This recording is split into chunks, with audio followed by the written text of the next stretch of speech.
Hey, what's up, everybody? This is Charles Sabanson. Welcome you guys to another episode of the DREAMERSPRO show, where we cover everything from sports, hot topics, classic debates, entertainment, and we give you guys a fresh perspective on things and how we see them. And today we got a very serious show for you guys. Before we get into it, please make sure you like the video and subscribe to the channel. Be sure to follow me on Instagram. My handle is CTABANZ. And also make sure you sign up to our free newsletter called Champions Digest. We have it pinned in the comments below where you get weekly updates on what's going on in the world of sports. It'll only take you about 5 minutes every Sunday to read it. Anyway, let's get into today's topic here. So yesterday we produced a show that was centered on the controversy surrounding Senator Mark Kelly. Mark Kelly has been one of the biggest things to talk about in news because of the viral video that him and some of his colleagues, Democratic colleagues, posted, where they were essentially telling military members that you must disobey unlawful orders. You don't have to follow unlawful orders. That sparked an entire controversy. The president himself weighed in on it. The administration was talking about launching an investigation into him. It was just a big dust up. So in the midst of this, Stephen A. Smith decided to jump into the fray, and he decided to comment on it. Now, Stephen A. Smith is someone that likes to fashion himself as an independent. But if you've been listening to his podcast for the last, Straight Shooter for the last 6 to 8 months, you will know that he's the furthest thing from an independent. Stephen A. Smith is a conservative. All of his views are conservative. He's always tearing apart the Democratic Party. He thinks they're confused, rudderless. They don't know what they're doing. So that's just been his talking points, right? So people like myself have always wondered, hey, just come out and say you're conservative. People better understand where you stand on issues instead of trying to play this game of, I'm in the middle and I'm above the fray and I don't really, I'm not really siding with anyone, when we listen to your rhetoric and it says the total opposite. So anyway, this is making all kind of headlines in terms of what Senator Mark Kelly had to say. So Stephen A. Smith decided to weigh in on it yesterday, and he was going off. How dare you tell military members to disobey the president and all of this? And he was just, showing his righteous indignation over this issue. So for those of you who don't remember what he had to say or never heard what he had to say, I'm going to quickly play his comments for you now, and I'm going to come back and continue on the show. Take a listen to Stephen A. Smith here yesterday. If anybody knows that, it's Mark Kelly. Respectfully, Senator, what the hell are you doing? Looking into the camera and telling military men and women to ignore the commander-in-chief. How dare you? How dare you do that? That's right, I'm calling out. I never served in the military. That's true. I have family members who did. Some of my best friends have. Marines, Air Force, Navy, Army. I haven't heard one of them, not one of them, say that was okay. How dare you do that? Is it treason? No. Is it punishable by death? It shouldn't be. So the answer is no. But you know better, Senator Kelly. You know better. How dare you do that? What are you supposed to do? You're a ranking senator. You could go to the Senate. You could go to the House.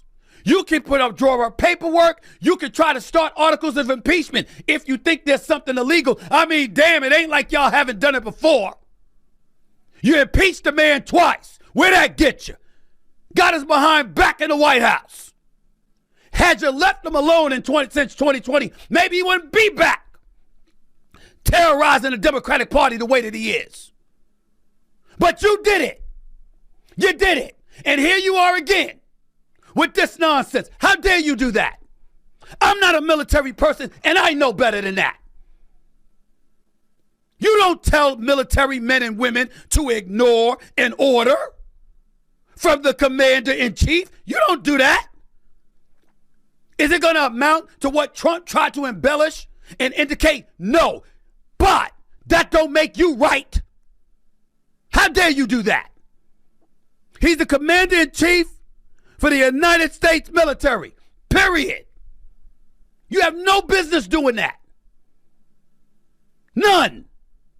And by the way, the biggest reason is because what was illegal? You didn't tell us what it was. What laws? Why did I bring up A Few Good Men with Tom Cruise and Kiefer Sutherland in that sequence and Kevin Bacon? Why did I bring it up? Because the mere thought of you even implying that a military officer is engaging in some type of salacious or illegal activity is trouble. in the military, not the court of laws for civilians, the military. Senator Mark Kelly knows that. Trump is giving illegal orders. What are the illegal orders? How come you didn't tell us? Where's the evidence?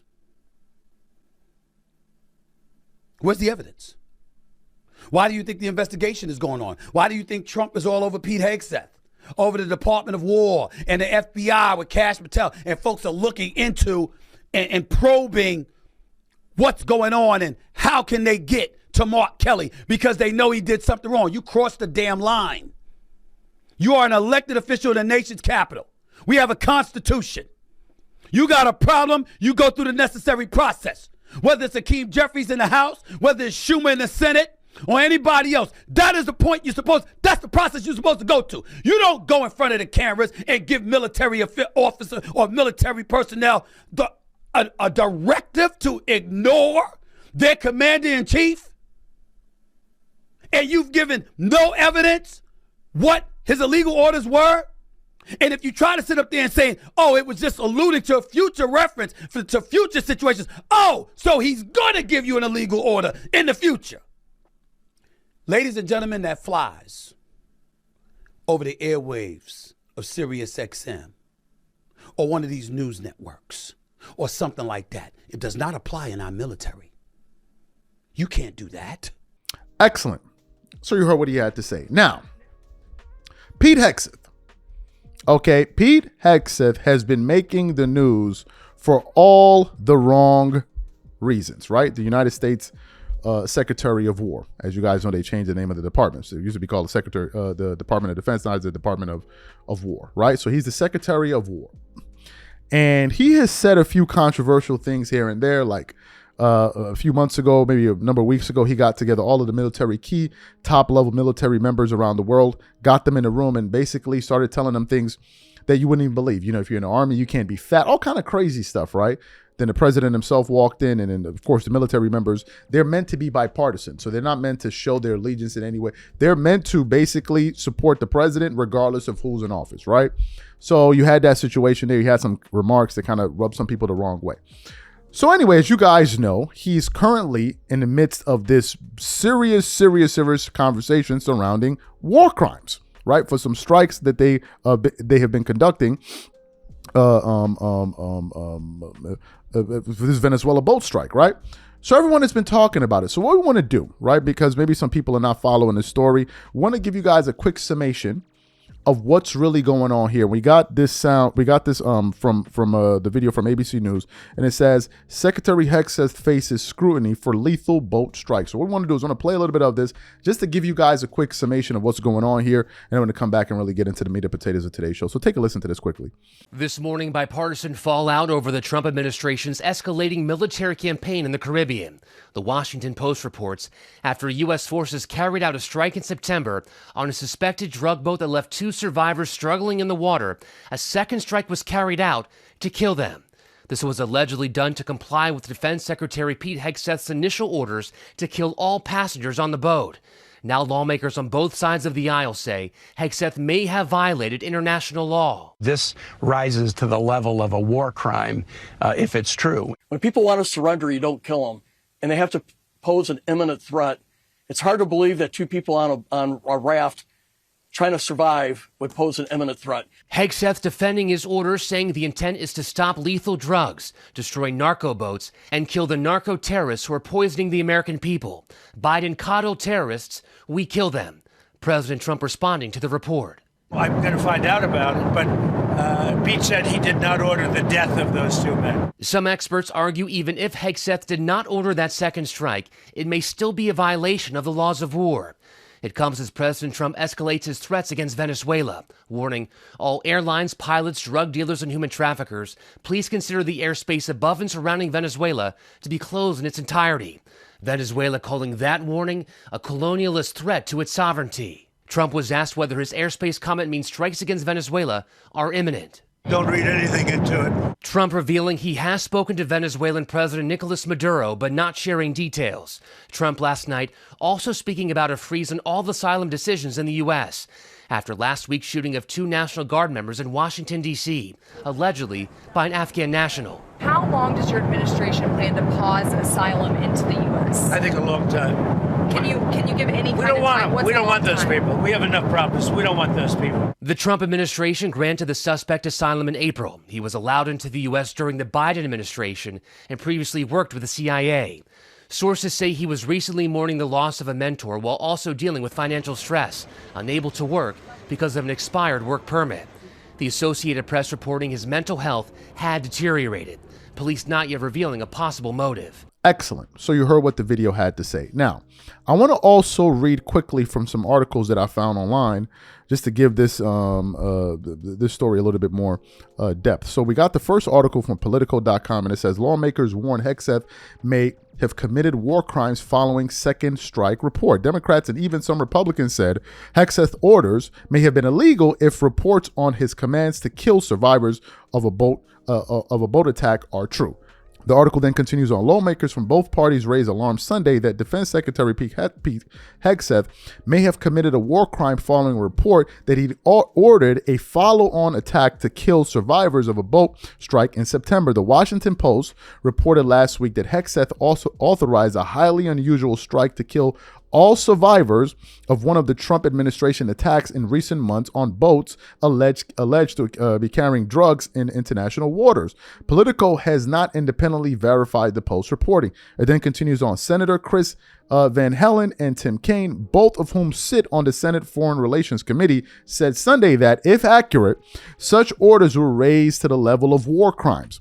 If that reporting is true, it's a clear violation of the DOD's own laws of war as well as international laws about the way you treat people who are in that circumstance. And so this rises to the level of a war crime if it's true, Kaine said in an interview with CBS Nancy Cordes on Face the Nation. Senator Mark Kelly also said in a Sunday morning interview with CNN State of the Union that the order, if true, is clearly not lawful. And then Ed Markley responded to the article by writing on social media Saturday evening, Pete Hegseth is a war criminal and should be fired immediately. The Pentagon declined to comment beyond a Friday social media post in which Hegseth branded the Post articles as fabricated, inflammatory, and derogatory reporting, insisting our current operations in the Caribbean are lawful under both U.S. and international law. Hegseth did not dispute that he gave the orders detailed in the article. While skeptical to concede that the Washington Post reporting may be accurate, Republicans also raised concerns that Hegseth's orders could have been illegal if they played out as reported. Bipartisan leadership of the Army Service Committee in both chambers vowed to probe the matter, with Senator Roger Wicker and Jack Reed promising vigorous oversight to determine the facts related to these circumstances on Friday. Representative Mike Turner told Cordes on Sunday that if that occurred, that would be very serious, and I agree, that would be an illegal act. And also, Representative Don Bacon said on NBC this week that if that article said is true, whatever, it's a violation of law. Now, we got that part. Now, I also wanted to understand, could Pete Hegseth face prosecution if we find out that he committed a war crime? And I got a quick article here. This is from time.com. I just want to read the first paragraph. It says, Defense Secretary Pete Hegseth could face criminal liability for a strike on a boat in the Caribbean in September. Legal experts have told Time as lawmakers announced a rare bipartisan investigation of the incident in which 11 people were killed, 2 in separate strikes. The September 2 strikes, among the first in the Trump administration months-long bombing campaign against what it claims are drug trafficking boats operating in the Caribbean, were carried out by the SEAL Team 6 at the orders of Hegseth, according to a Washington Post investigation. So what are my thoughts about this, and how does Stephen A. Smith tie into all of this? Well, the way Stephen A. Smith ties into this is rather simple. Stephen A. Smith was so fired up about making sure that Senator Mark Kelly doesn't send out a message to the public and to the military that it's okay to disobey orders and you have to follow the rule of law. Well, here you have a situation where, according to this Washington Post investigation, that the Secretary of War may have committed a war crime. So what we're looking to see is Stephen A. Smith going to weigh in on this issue with the same amount of fervor and vigor that he had for the other topic? Because if you are truly an independent, as you proclaim yourself to be, you should have absolutely zero issue with tackling such a matter. It's also important that we state the following. When the president was asked about this on Air Force One, even the president himself said he would not have ordered the second strike. He believed that it may have been excessive, which translates into, Pete, you're on your own. You're on your own, because usually what happens is whenever key members in the president's in the administration do something that may be viewed as a screw up, the president still finds a way to come to their defense. But in this particular matter, President Donald Trump is saying he would not, and that can be simply translated as, you're on your own, buddy. You're on your own, right? Because the president can simply absolve himself from the situation, because he's not the one that was at the helm of this operation. It was the Secretary of War, Pete Hegseth. So what we're waiting to see is Stephen A. Smith going to drop this same video a little bit later this week, today, whenever, going off on this issue the way he went off on Senator Mark Kelly? Because based on my understanding on the show that we produced, we had a lot of military members weigh in on that video. And all of them said in unison that you are not to obey illegal orders, period. So I don't understand what the issue is with what Mark Kelly said. And I don't understand what Stephen A. Smith is so fired up about. But since you were showing your righteous indignation over these type of issues, we'll be looking to hear from you about this one as well. We'll be looking to hear from you to see if you're going to cover this situation the same way you covered that last one. Because truly, that's what an independent would do. These are my thoughts. Whatever you guys think, please leave your thoughts and comments in the comment section. And we'll catch you guys on the next show, and I'm out. Peace.